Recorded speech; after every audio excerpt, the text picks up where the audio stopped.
Bonjour Marie-Andrée Griffon-Boitier. Oui, bonjour. Vos deux romans sont très différents, puisque dans le premier, La boîte à chagrin, je crois que c'est tiré d'une expression de Charles de Gaulle. Donc vous abordez la guerre d'Algérie. Oui. François, le personnage principal, part en guerre sans vraiment savoir de quoi il s'agit. Et après, il part du Haut-Doubs. Et quand il va se retrouver ensuite un jour en permission, il va avoir une espèce d'alternative, c'est-à-dire est-ce qu'il passe en Suisse voisine ou est-ce qu'il retourne là-bas. Voilà. Donc est-ce que vous pouvez nous en dire un peu plus sur ce roman?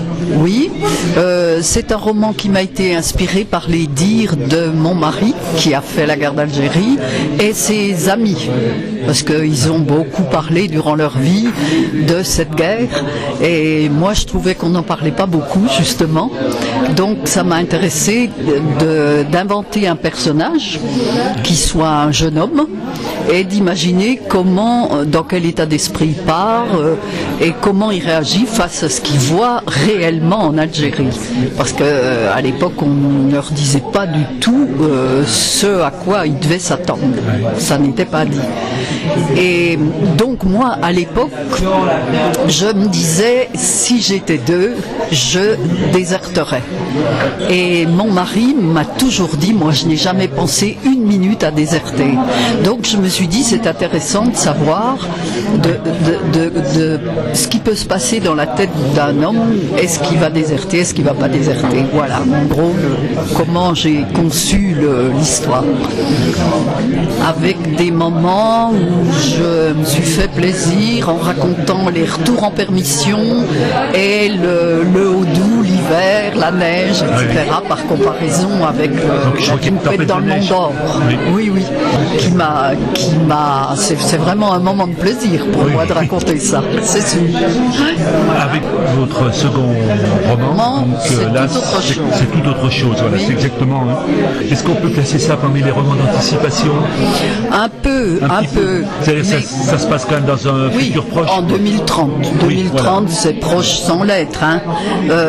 Mais c'est un roman dans lequel j'ai voulu surtout montrer le désarroi dans lequel les vieillards pouvaient se trouver face à un gouvernement qui aurait décidé de les faire disparaître en somme, d'une manière ou d'une autre. Ils ne savent pas de quelle manière, donc ils sont confrontés à la surprise de ce qu'on leur a organisé, et puis à l'intérieur de la structure dans laquelle ils sont, qui est quand même assez particulière, il y a des personnes qui réagissent et qui veulent s'en sortir, refuser ce destin qu'on leur offre qui n'est vraiment pas drôle, un destin entièrement robotisé, voilà.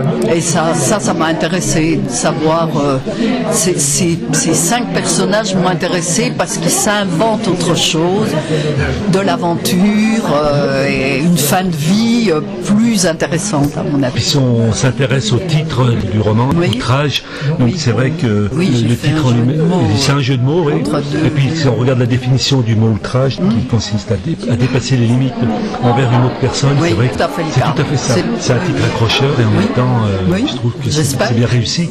Avez-vous d'autres projets? Oui, j'ai d'autres projets. Je voudrais essayer d'écrire un polar, mais je dis bien essayer. Je ne sais pas si j'y parviendrai. Puis des souvenirs de l'époque de l'après-guerre. Ce seraient des souvenirs. Et enfin, pour le moment, je suis sur des chantiers et j'ai pas de choses qui soient terminées vraiment. Merci beaucoup. Voilà. Merci.